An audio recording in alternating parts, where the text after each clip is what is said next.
Hello everyone, this is Priya Mishra and welcome to JR college. तो कैसे हो गाइस? आई होप सभी मजे में होंगे और बहुत बढ़िया तरीके से सभी सब्जेक्ट्स की पढ़ाई कर रहे होंगे। चलिए, सो आप सभी का बहुत जोरों शोरों से स्वागत है आईटी के एक और लेक्चर के अंदर, जो कि है लेक्चर नंबर 4। सो इससे पहले हमने आपके इंफॉर्मेशन टेक्नोलॉजी इस सब्जेक्ट का 3 लेक्चर कंप्लीट कर लिया है। अगर आपने अभी तक नहीं देखा है उन लेक्चर्स को, तो प्लीज जरूर से जाकर उन लेक्चर्स को देखिए, ताकि आपको पता चले what is HTML, what is CSS, what is JavaScript, PHP क्या होता है। ऐसी मल्टीपल चीजें आपको पता चलेगी जो कि आपके लाइफ में बहुत ज्यादा इंपॉर्टेंट रोल प्ले करने वाली है, क्योंकि विदाउट IT आगे का जो ये जनरेशन है वो सर्वाइव ही नहीं करने वाला है। इतना ज्यादा इंपॉर्टेंट है IT, ये चीज को समझना, इंफॉर्मेशन टेक्नोलॉजी को समझना। ठीक है, सो ये आपका बेसिक, ये आपका एक ऐसा स्टेज है जहां पर आप बेसिक चीजों को सीख सकते हैं, समझ सकते हैं, और वो चीजों को आप अप्लाई करेंगे आगे जाकर जब आप इंजीनियरिंग में एडमिशन लेंगे, या फिर आगे आप IIT में जाने वाले हैं। जहां पर भी जाएंगे आपको ये सब्जेक्ट बहुत ज्यादा काम आने वाला है। इसीलिए अभी सीखोगे तो आगे ये आपको बहुत ज्यादा इंपॉर्टेंट समझ में आएगा कि कितना ज्यादा इसका इंपॉर्टेंस था। ठीक है, चलिए, सो अगर आपको कुछ भी डाउट हो IT रिलेटेड या हिंदी रिलेटेड, आपको कुछ भी डाउट हो, कुछ भी प्रॉब्लम हो, तो आप मुझे मेरे इंस्टा पर मैसेज कर सकते हैं। This is my Insta ID, you can follow and DM। Okay, उसके बाद बात करते हैं, ये है आपका 12th स्टैंडर्ड IT का लेक्चर नंबर 4, और इसके अंदर हम स्टडी करने वाले हैं CSS को। सो इससे पहले हमने CSS का एक और लेक्चर किया हुआ है, जिस लेक्चर के अंदर हमने सीखा था व्हाट इज CSS, CSS क्या है, CSS का मतलब क्या होता है, और साथ ही साथ CSS में इंटरनल CSS क्या होता है और इनलाइन CSS क्या होता है। इन दोनों टॉपिक्स को हमने कंप्लीट कर लिया है। सो फटाफट से जाकर लेक्चर नंबर 3 को देखना है, CSS को समझना है। ठीक है, उसके बाद आज है लेक्चर इस टॉपिक का, CSS के टॉपिक का दूसरा लेक्चर, मतलब कि लेक्चर नंबर 4, जिसके अंदर हम इंटरनल CSS कंप्लीट जो कर लिया था हमने, उसके बाद का लास्ट टॉपिक आपका एक्सटर्नल CSS क्या होता है। इनलाइन CSS, लाइन के अंदर हम CSS का यूज करते हैं। इंटरनल CSS मतलब हम HTML जो पेज है आपका HTML का, उसके अंदर ही आप CSS का इस्तेमाल करते हैं। उसके बाद आता है एक्सटर्नल CSS, जो कि सबसे ज्यादा यूज होता है। मोस्ट यूज होने वाला जो CSS है वो क्या है, वो एक्सटर्नल CSS है। ठीक है, एक्सटर्नल CSS बहुत ही सिंपल और बहुत ही अच्छा है, जो कि बहुत पहले से लोग इस्तेमाल करते हैं और अभी भी बहुत ज्यादा इस्तेमाल करते हैं। ये बहुत ज्यादा इजी होता है और हर कोई इसे इजीली यूज कर सकता है। ठीक है, चलिए, सो स्टार्ट करते हैं हमारे आज के लेक्चर को, जिसके अंदर हम सबसे पहले देखने वाले हैं प्रॉपर्टीज को। ठीक है, इस चीज को हमने कंप्लीट नहीं किया था हमारे CSS के लेक्चर में। सो आज के लेक्चर में हम पहले CSS के प्रॉपर्टीज को देखेंगे, जो कि बहुत ज्यादा इंपॉर्टेंट है CSS के पॉइंट ऑफ व्यू से। जब आप CSS को पढ़ेंगे तो आपको उसकी प्रॉपर्टीज पता होनी चाहिए, तभी जाकर आप CSS को यूज कर सकते हैं HTML के अंदर। ठीक है, आपके फिगर को स्टाइल करने के लिए आपको यूज करना पड़ेगा किसका, प्रोटीन शेक का नहीं, इस्तेमाल करना पड़ेगा आपको CSS के प्रॉपर्टीज का। ओके, चलिए, सो स्टार्ट करते हैं। यहाँ पर आपको प्रॉपर्टीज दी हुई है, यहाँ पर उसके यूज दिए हुए हैं, उसके बाद यहाँ पर values and then example. Okay, so start करते हैं प्रॉपर्टी से। First is a colour property. What is colour property? Everyone know about a colour property. सभी को पता होगा ये कलर प्रॉपर्टी के बारे में कि कलर यूज करने वाले हैं हम, इसीलिए हम कलर प्रॉपर्टी का यूज करेंगे। ठीक है, so colour property basic meaning, colour इस्तेमाल करना है आपको HTML को सजाने के लिए, HTML को डेकोरेट करने के लिए। किसका इस्तेमाल करना है? कलर का इस्तेमाल करना है, इसीलिए कलर प्रॉपर्टी का यूज करेंगे। ओके, चलिए, so change the colour of the text. Text का आपको यहाँ पर ब्लैक कलर दिया हुआ है। ठीक है, आपको मन कर रहा है कि मुझे इसे रेड कर देना है। ठीक है, तो आप क्या करेंगे, कलर कोलन और किसका इस्तेमाल करेंगे, रेड कलर का इस्तेमाल करेंगे। अब रेड के अंदर कौन सा शेड यूज करना है ये आपके ऊपर है। सो उसके अंदर जाकर जैसे ही आप कलर पर क्लिक करेंगे, आप कहाँ पहुंच जाएंगे, कलर के शेड्स पर पहुंच जाएंगे, और आप अपनी पसंद के कलर को इस्तेमाल कर सकते हैं, है कि नहीं। चलिए, सो आगे बढ़ेंगे। ओके, यहाँ पर आप कलर के नेम यूज कर सकते हैं, आपको जो भी कलर का नेम यूज करना है वो यूज कर सकते हैं। For example here H1 tag के अंदर आपको यूज करना है कौन सा कलर, मरून कलर। ठीक है, सो आपका जो H1 टैग होगा वो पूरा मरून कलर का हो जाएगा। ठीक है, मरून कलर है ना, रेड का शेड है ना।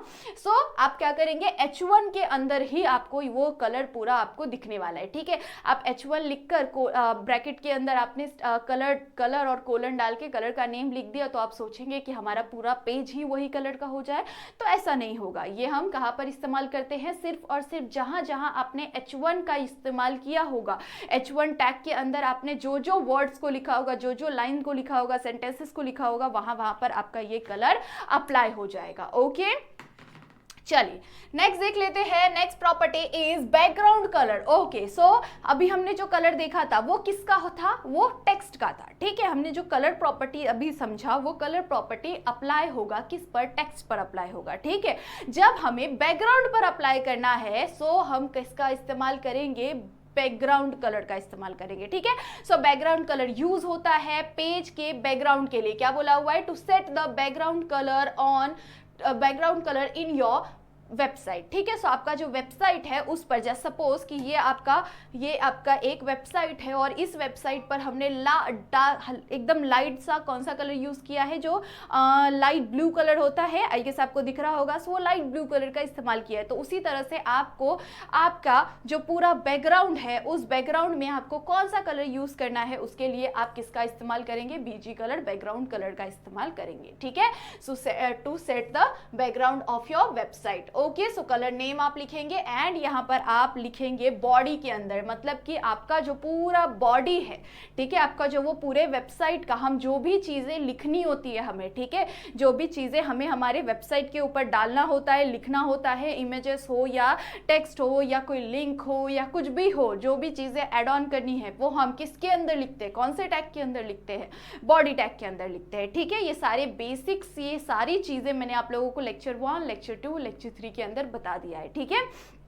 सो बॉडी टैग के अंदर हम लिखते हैं एंड बॉडी टैग के अंदर हम क्या डाल देंगे कि पूरे बॉडी का कलर कैसा हो जाना चाहिए, बैकग्राउंड कलर इक्वल्स टू, मतलब कि आपका कोलन यूज करके आपने येलो डाल दिया है, ठीक है। ये सारी चीजों को हम अप्लाई करके ट्राई करेंगे, ठीक है। सो टेंशन नहीं लेना आपको, ओके।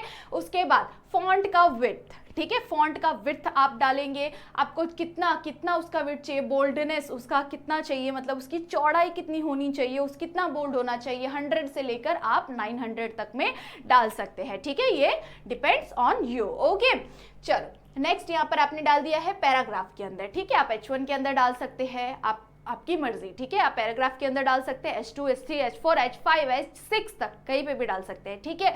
सो पैराग्राफ के अंदर आपने फॉन्ट विड्थ कर दिया, फॉन्ट विड्थ कोलन 300 डाल दिया है, ठीक है। सो आप अपने मर्जी से जितना आपको डालना है उसका विड्थ उतना आप डाल सकते हैं, ठीक है।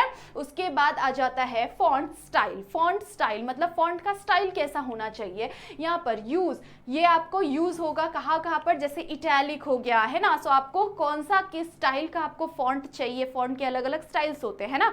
सो आपको किस स्टाइल का चाहिए, जैसे हम वर्ड के ऊपर यूज करते हैं, है ना, वर्ड के ऊपर भी आपको ऑप्शंस मिल जाते हैं। सो आपको कौन सा यूज करना है वो आप यहां से यूज कर सकते हैं, ठीक है। सो पैराग्राफ के अंदर, फॉर एग्जांपल पैराग्राफ के अंदर हमने फॉन्ट स्टाइल यूज किया है, कौन सा फॉन्ट स्टाइल यूज किया है, हमने इटैलिक यूज किया है, ठीक है। सो आप अपनी मर्जी के वहां पे यूज कर सकते हैं, ठीक है। आपको ऑप्शंस भी आ जाते हैं उस टाइम पे, ओके।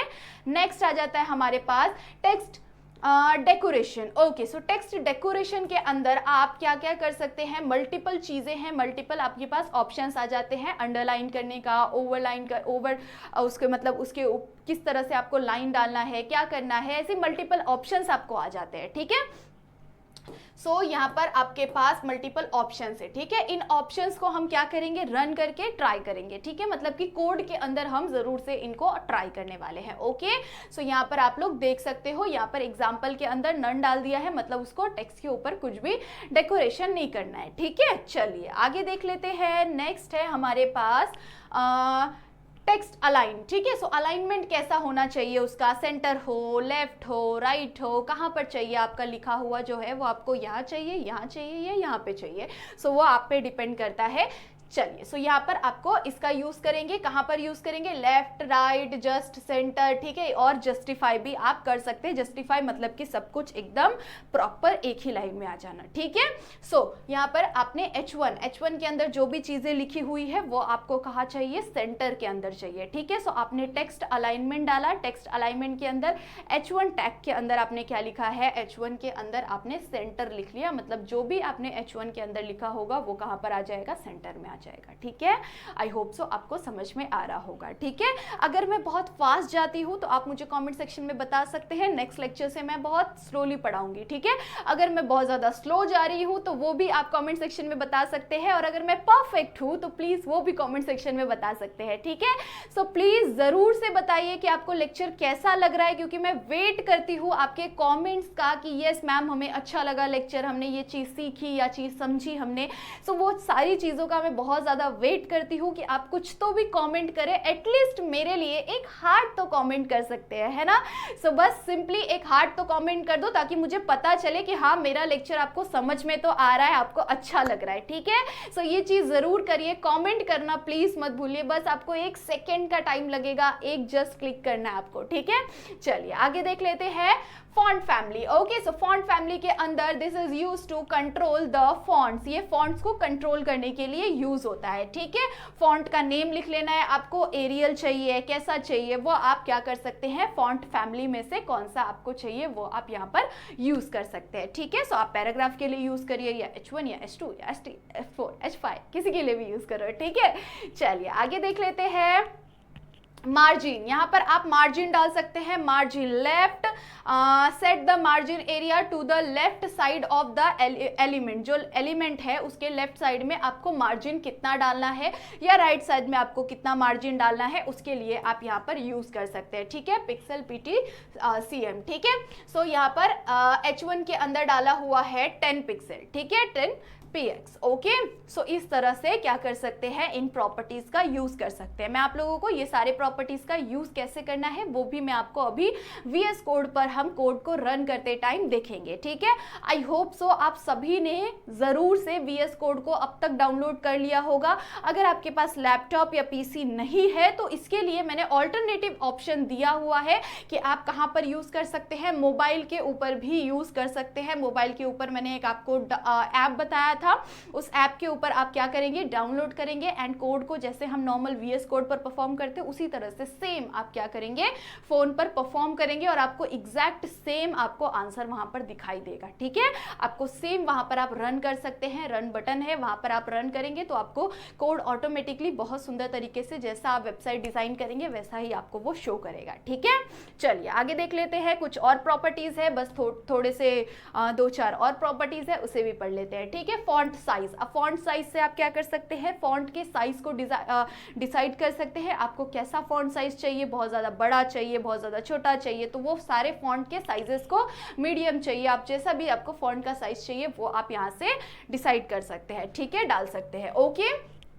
यहाँ पर आपको और मल्टीपल चीज़ों का ऑप्शन दिया हुआ है, स्पेसिंग, ओके। सो स्पेसिंग का ऑप्शन दिया हुआ है, आपको कैसा स्पेस चाहिए, मतलब आपके फॉन्ट्स के बीच में कितना स्पेस चाहिए, साइड में कितना स्पेस चाहिए, ऐसे मल्टीपल स्पेसेस के लिए आपको ये ऑप्शन दिया हुआ है। उसके पैडिंग के लिए ऑप्शन दिया हुआ है, उसके बाद उसके बॉर्डर के लिए ऑप्शन दिया हुआ है कि आपको बॉर्डर डालना है, कैसा बॉर्डर डालना है, वो सारी चीज़ें यहाँ पर बोल्ड बॉर्डर है, ठीक है। सो आप बॉर्डर का ऑप्शन डाल सकते हैं, पैडिंग कर सकते हैं, पैडिंग उसका 30 पिक्सल यहाँ पर दिया हुआ है, ठीक है। ये सारी चीज़ों को जब हम रन करेंगे तो आप इजीली समझ में आ जाएगा आपको, ठीक है। उसके बाद बैकग्राउंड इमेजेस के लिए, बैकग्राउंड के इमेजेस के लिए आपको यहाँ पर ऑप्शन दिया हुआ रहता है, उसके अंदर आप लिंक को अटैच कर सकते हैं, जो भी आपके पास PNG फॉर्मेट में जो भी आपके पास अवेलेबल पिक्चर है उसे आप बैकग्राउंड में यूज कर सकते हैं। उसका लिंक आपको क्या करना है, पाथ को कॉपी करके यहाँ पर पेस्ट कर देना है, बैकग्राउंड में आपका वो इमेज आ जाएगा, ठीक है। सो इस तरह से इन प्रॉपर्टीज को आप यूज कर सकते हैं, और इन प्रॉपर्टीज को समझ में अगर आपको आ गया तो बस आपके लिए वो पूरा CSS कंट्रोल करना बहुत ज्यादा इजी हो जाएगा, ठीक है। ओके, सो कंटिन्यू करते हैं हम हमारे मेन इंपॉर्टेंट टॉपिक को, जो कि है internal CSS. So internal CSS, sorry external CSS. So internal CSS क्या था और इनलाइन सीएसएस क्या था, ये मैंने आप लोग को समझा दिया है। अब आज के लेक्चर में हम एक्सटर्नल सीएसएस को स्टार्ट करेंगे। एक्सटर्नल सीएसएस मतलब जस्ट सपोज कि आपको स्टाइल करना है, आपने बहुत बड़ा सा, ठीक है, आपके पास वेबसाइट, अब हम नॉर्मली जहां कोड कर रहे हैं 2-3 लाइन 4 लाइन का आप कुछ ऐड ऑन कर रहे हैं, वैसा नहीं होता। वेबसाइट पे बहुत सारी चीजें लिखी हुई होती है, बहुत सारे पेजेस होते हैं, तो सभी पर जाकर सेम चीजों को अप्लाई करना है। जस्ट सपोज कि आपने H1 टैग का 3-4 पेज पर बार बार इस्तेमाल किया हुआ है, ठीक है, बट उन सारे H1 टैग पर आपको सेम फॉन्ट चाहिए या सेम कलर चाहिए, तो वो उसको सेम अप्लाई करने के लिए आपको बहुत ज़्यादा टाइम लगेगा, बहुत ज़्यादा कंफ्यूजन होगा, टेंशन आएगा, कहीं पे छूट जाएगा, कहीं पे रह जाएगा, है ना। सो इसके लिए एक बहुत ही बेस्ट ऑप्शन है जो कि है एक्सटर्नल सीएसएस। अब इसके अंदर हम क्या करते हैं, इसके अंदर हम जो HTML का पेज आपने डिज़ाइन किया हुआ है, ठीक है, सो वो HTML के पेज पर जहाँ जहाँ आपने पैराग्राफ का यूज किया है, जहां जहां आपने H1 का यूज किया है या H2 टैग का यूज किया है या H3 टैग का यूज किया या H4 टैग का यूज किया या H5 का यूज किया है या H6 का यूज किया है, जिस भी टैग का आपने इस्तेमाल किया है, उस टैग को आप सिर्फ और सिर्फ .css करके एक पेज क्रिएट करेंगे। उस पेज के ऊपर आपको क्या कर देना है, कोड को लिख देना है। मतलब कि आप जैसे स्टाइल करके टैग ओपन करते हैं, स्टाइल टैग के अंदर आप लिखते हैं इंटरनल सीएसएस के अंदर, है ना। सो स्टाइल टैग के अंदर आप लिख देते थे कि आपको H1 को कैसा डेकोरेट करना है, तो आपको क्या करना है, उसके अंदर कुछ भी घिसड़ पिसड़ कुछ भी नहीं करना है, आपको सिर्फ एक .css करके एक फाइल बना लेना है। उस फाइल के अंदर आप क्या करेंगे, उस फाइल के अंदर आपको जो जो चीजें ऐड करनी है, आपको H1 टैग के अंदर कैसा फॉन्ट चाहिए, कैसी पैडिंग चाहिए, कैसा उसका बैकग्राउंड चाहिए, कैसा आपको उसका कलर चाहिए, कैसा उसको आपको अलाइनमेंट चाहिए, सेंटर चाहिए, क्या चाहिए, वो सारी चीजें, फॉन्ट फैमिली कौन सी चाहिए, वो सारी चीजें आप H1 टैग के अंदर लिख देंगे। कहां पर, एक सेपरेट फाइल के अंदर, जो कि आपने सेव किया होगा .css से, ठीक है। आप उसके ऊपर नाम कुछ भी लिख सकते हैं, जैसे ज्यादातर यूज करते हैं style.css, ठीक है, style.css यूज कर रहे हैं, आपको कुछ भी यूज करना, आप कुछ भी यूज कर सकते हैं, अपना नाम भी इस्तेमाल कर सकते हो, ठीक है, बट याद रखना आपको .css से सेव करना है। जब भी आप CSS का फाइल क्रिएट कर रहे हैं तो .css से जरूर से सेव करिए।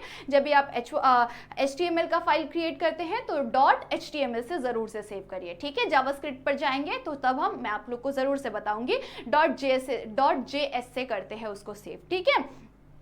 सो यहाँ पर आपने क्या किया, CSS का एक फाइल क्रिएट कर लिया, CSS के पेज पर आपको पूरा डिसाइड कर लीजिए आपको क्या क्या चीज़ें चाहिए, कैसे कैसे चाहिए, वो सारी चीज़ें आप उसके अंदर ऐड ऑन कर देंगे। उसके बाद उसके नीचे में आप पैराग्राफ को यूज़ कर सकते हैं, पैराग्राफ को आपको कैसा स्टाइल करना है वो आप स्टाइल कर सकते हैं। कोई और टैग आपने इस्तेमाल किया है तो उस टैग को आप कैसे यूज़ करना है, आपको कैसा डिज़ाइन करना है, वो चीज़ को आप उसके अंदर ऐड कर सकते हैं, ठीक है।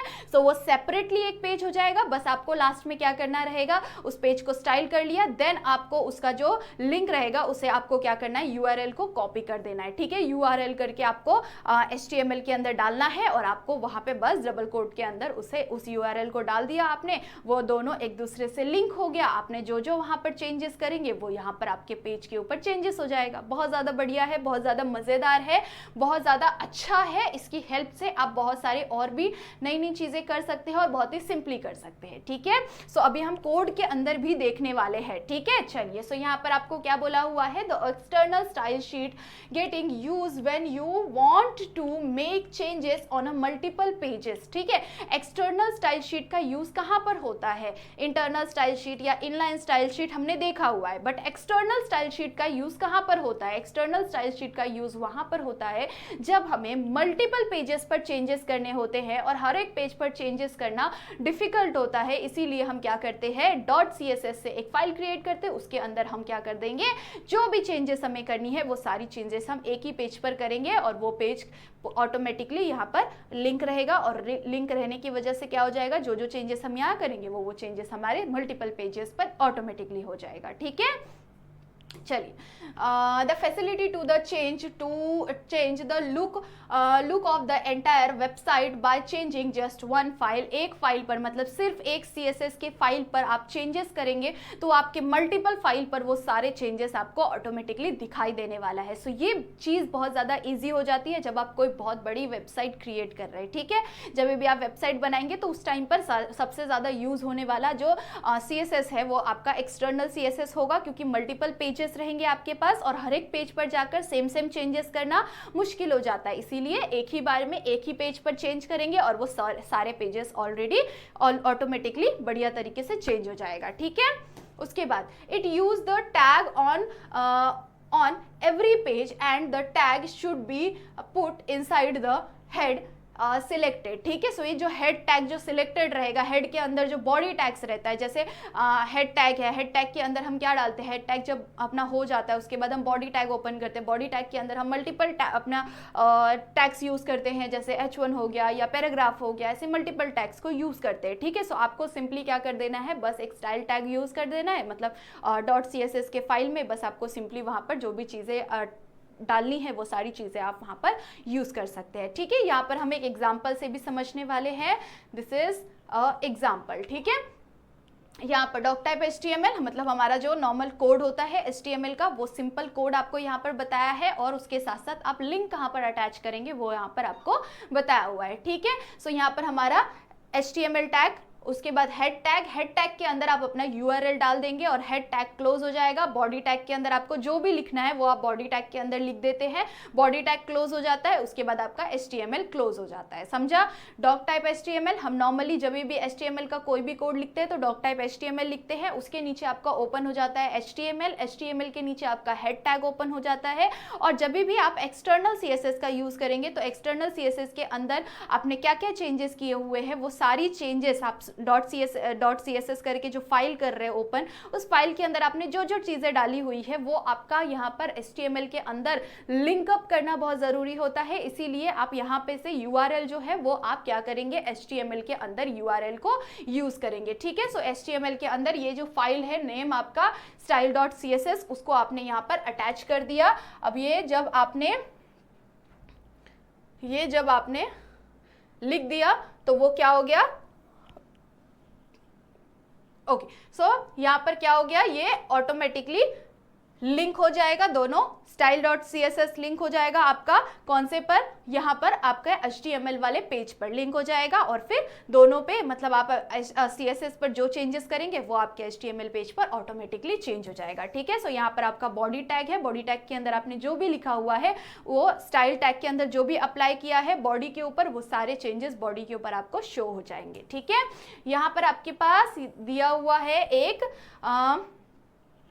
एग्जाम्पल का रन किया हुआ, ठीक है। सो यहाँ पर क्या किया था उसने, style.css के अंदर क्या किया वो यहाँ पर आपको शो नहीं किया हुआ है। सो हम जब भी प्रैक्टिकल करेंगे, अभी जस्ट हम प्रैक्टिकल करेंगे उसके बाद मैं आप लोगों को आउटपुट शो करती हूँ, ठीक है।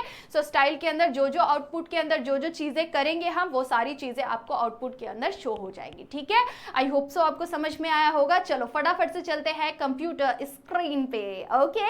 आई होप सो आप सभी को विजिबल होगा कंप्यूटर स्क्रीन। चलो सो जाते हैं हम हमारे VS कोड पर। जैसे ही आप VS कोड पर जाएंगे इस तरह से आपको पेज शो होगा। हम जाने वाले हैं सबसे पहले एक हमारा जो क्लास 1 के अंदर जो हमने HTML के अंदर जो जो चीजें हमने लिखी थी, HTML टैग को ओपन किया था, क्या क्या चीजें हमने फाइल के अंदर लिखा था, वो सारी चीजें आई होप सो आपको विजिबल होगा, ओके। अब हम लोग क्या करने वाले हैं, अब हम सिर्फ सिंपली एक चीज करने वाले हैं जो कि है इस पेज को स्टाइल करना, ठीक है। अब जस्ट सपोज आप क्या करेंगे, आप भी फटाफट से एक पेज क्रिएट कर लेंगे, HTML का सिंपल पेज क्रिएट कर लेंगे। हमने यहाँ पर जो ऑलरेडी था, ऑलरेडी ये है, इसी को हम स्टाइल करने वाले हैं, ठीक है। अब इसी के ऊपर मैंने आप लोगों को क्या क्या सिखाया था, इसी के ऊपर मैंने आपको इनलाइन भी सिखाया था, है ना। इनलाइन याद आ रहा है, यहाँ पे हम क्या करते हैं, लिखते हैं इनलाइन, ठीक है। उसके बाद इंटरनल सिखाया था, इंटरनल हम यहाँ पर लिखते हैं, ठीक है।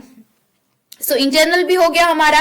अब हम करने वाले हैं एक्सटर्नल, और एक्सटर्नल के लिए मैंने क्या कहा था, आपको क्या करना पड़ेगा, एक फाइल क्रिएट करनी पड़ेगी। कौन से नाम से क्रिएट करेंगे हम, style style.css, ओके। यहाँ पर हमने style.css से फाइल क्रिएट कर लिया। अब आप एंटर करेंगे, फाइल आपका क्रिएट हो जाएगा। अब इस फाइल में हम क्या करने वाले हैं, इस फाइल के अंदर आपको लिखना है, क्या लिखना है, आपको स्टाइल करना है। क्या स्टाइल करना है, आपका जो ये पेज है ये आपको किस तरह का चाहिए वो आपको यहाँ पर स्टाइल करना है। ठीक है, अब हमने ये बॉडी टैग के अंदर जो जो चीजें लिखी है वो हमारे वेबसाइट के बॉडी को स्टाइल करेगा। ठीक है, चलिए, सो हमारा बॉडी हमें कैसा चाहिए वो आपको यहाँ पर स्टाइल करना है। ठीक है, अब जस्ट सपोज हम क्या करेंगे, सबसे पहले बॉडी टैग डालेंगे। ठीक है, आप सिंपली टैब करेंगे। ठीक है, उसके बाद कर्ली ब्रैकेट, जब भी आप लिखते हैं तो कर्ली ब्रैकेट के अंदर लिखेंगे। ठीक है, कर्ली ब्रैकेट, एंटर। और आपको कैसा चाहिए, आपका बॉडी कैसा चाहिए, बॉडी हमें बॉडी का बैकग्राउंड कलर, बॉडी के अंदर हम क्या डालते हैं, बैकग्राउंड कलर। ठीक है, ये आपको दिख रहा है, बैकग्राउंड कलर आपने डाल दिया। बैकग्राउंड कलर आपको कैसा चाहिए, सिंपल सा कोई लाइट सा कलर लेंगे, तभी जाकर लाइट कलर रहेगा, तभी जाकर हमें दिखाई देगा, है ना। सो यहाँ पर हम डाल लेते हैं light blue. Okay, light blue colour बहुत ही प्यारा सा दिखता है। ठीक है, अब यहाँ पर जाकर आप कलर को, शेड कलर का चेंज भी कर सकते हैं। ठीक है, आपको जैसा चाहिए वो आप यहाँ पर डाल सकते हैं। ठीक है, अब चलिए, अब हम क्या करने वाले हैं, हमारा बॉडी तो हमने स्टाइल कर लिया कि हमें हमारा बॉडी लाइट ब्लू कलर का चाहिए। ठीक है, उसके बाद हम क्या करेंगे, स्टाइल करेंगे हमारे H1 को। H1 हमें कैसा दिखना चाहिए। ठीक है, सो H1 टैग ओपन कर लेंगे। H1 के अंदर आप कर्ली ब्रैकेट के अंदर क्या लिखेंगे, H1 का कैसा होना चाहिए, कलर कैसा होना चाहिए। ठीक है, कलर कैसा होना चाहिए, कलर उसका चाहिए हमें थोड़ा सा डार्क शेड लेते हैं क्योंकि लाइट सा पेज है, तो कलर हमें थोड़ा सा डार्क लेना पड़ेगा। ब्लू कलर ले ले, एकदम डार्क ब्लू, या फिर इस तरह का ले लेते हैं, वॉयलेट कलर ले लेते हैं, और फिर बाद में हम चेंज भी कर सकते हैं। ठीक है, ओके, चलते हैं रेड कलर। ठीक है, रेड कलर ले लेते हैं। ओके, एकदम रेड सा, एकदम रेडिश कलर लेंगे। ठीक है, चलिए, अब हमने यहाँ पर कलर ले लिया। उसके बाद जाते हैं हम किसको, और क्या क्या लिखा है आपने यहाँ पर, यस, पैराग्राफ टैग भी लिखा है। ठीक है, सो पैराग्राफ टैग को भी ओपन करते हैं, पैराग्राफ टैग को भी स्टाइल करेंगे। पैराग्राफ टैग को क्या करेंगे, और इसका कुछ साइज वगैरह भी कर दे, क्या करना है, और कुछ इसके अंदर चेंजेस करने हैं, साइज कर दे इसका चेंज, फॉन्ट साइज। ठीक है, ओके, सॉरी, ये फॉन्ट साइज करना था हमें। ठीक है, चलिए, सो फॉन्ट साइज कैसा लेना है आप लोगों को, स्मॉल ले ले हम, कैसा ले ले, कुछ यहाँ पर आप लार्ज डाल देते हैं। ठीक है, लार्ज डाल दिया हमने फॉन्ट साइज। उसके बाद आता है नेक्स्ट नंबर, हम इसका अलाइनमेंट रख देते हैं। ठीक है, अब जो हमारा H1 रहेगा वो मोस्टली हमारा हेडिंग होता है ना, सो H1 को हम क्या करेंगे, सेंटर में डालेंगे। ठीक है, सो फॉन्ट अलाइनमेंट,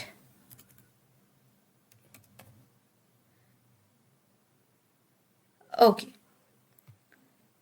कहाँ डालना है आपको, सेंटर में डालना है। ठीक है, चलिए, सो सेंटर में डाल दिया आपने। अब पैराग्राफ को स्टाइल कर लेते हैं, पैराग्राफ कैसा होना चाहिए आपका, पैराग्राफ का कलर डिसाइड कर लेते हैं। ठीक है, सो पैराग्राफ का कलर हम लोग ले लेते हैं, एक सिंपल सा कलर चूज करो, आप कलर चूज करो, आप अपने हिसाब से ट्राई करो। अब मैं यहां से एक येलो ग्रीन स्टोन का ले लेती हूँ। ठीक है, सो इस तरह का। ठीक है, चलिए, अब हमने जितना चीज किया है उसे बस एक बार कंट्रोल एस कर दीजिए, और आपके HTML टैग पर अब कैसे ये अप्लाई होगा, अभी आप देख रहे हो। अब आप सोच रहे होंगे कि अब डायरेक्टली ये अप्लाई हो जाएगा, नहीं, ये बिल्कुल भी अप्लाई नहीं होगा क्योंकि ये दोनों डिफरेंट पेजेस है ना। सो डिफरेंट पेजेस पे एक साथ कैसे अप्लाई होगा, अब हमें इसे क्या करना पड़ेगा, लिंक अप करना पड़ेगा, इसे अटैच करना पड़ेगा इसके साथ। ठीक है, सो इस पे हमने क्या लिखा है, फाइल नेम style.css लिखा है। तो अब हम क्या करेंगे, हमारे क्लास 1 के अंदर, मतलब कि आपके HTML के फाइल पर जाना है। HTML के फाइल के अंदर जो हेड टैग है, हेड टैग के अंदर आपको क्या करना है, ओपन करना है। कौन सा टैग ओपन करोगे गाइस, आपको लिंक डालना है। क्या डालना है, आपको लिंक डालना है। ठीक है, सो लिंक डालने के लिए आप इस तरह से लिंक वाला टैग ओपन कर लेंगे। लिंक टैग के अंदर आप RGL डालेंगे एंड इक्वल्स टू करके, ये क्या है, हमारा स्टाइल शीट है।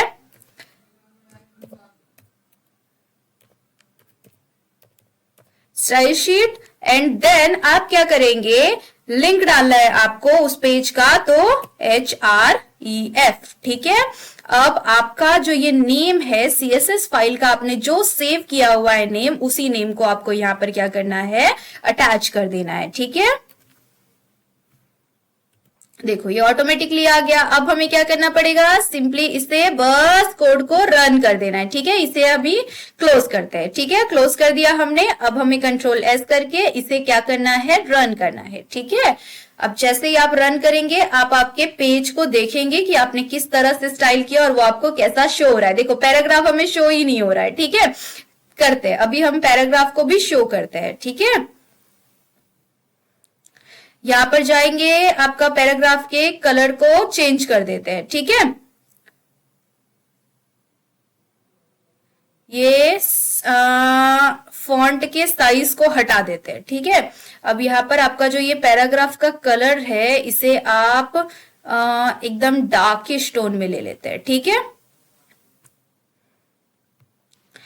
इसका फॉन्ट साइज थोड़ा सा बड़ा ले लेते हैं एंड फॉन्ट फैमिली भी ले लेते हैं, ठीक है। फॉन्ट फैमिली आपको कौन सा अच्छा लग रहा है, ये ले लेते हैं, ठीक है। एंड देन हम कुछ और भी चीजें कर लेते हैं फॉन्ट के साथ। फॉन्ट का विड्थ कैसा चाहिए हमें, 400 के करीब ले लेते हैं, ठीक है। यहां पर भी हम फॉन्ट का विड्थ ले लेते हैं और फॉन्ट का स्टाइल भी लेना है, ठीक है। सो ये हमें इटैलिक स्टाइल का चाहिए, ठीक है। उसके बाद हम फॉन्ट का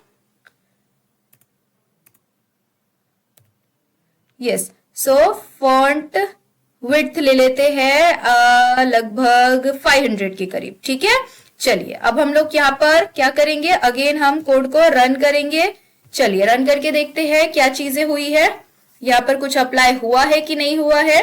यस, आप देख सकते हो खूबसूरत सा पेज हमारा यहाँ पर रेडी हो गया है कि नहीं। सो इस तरह से आप क्या कर सकते हैं, अपने पेज को रेडी कर सकते हैं, ठीक है। आई होप सो आप सभी को बहुत अच्छी तरह से समझ में आ गया होगा कि हमने क्या चीजें की, क्या नहीं किया।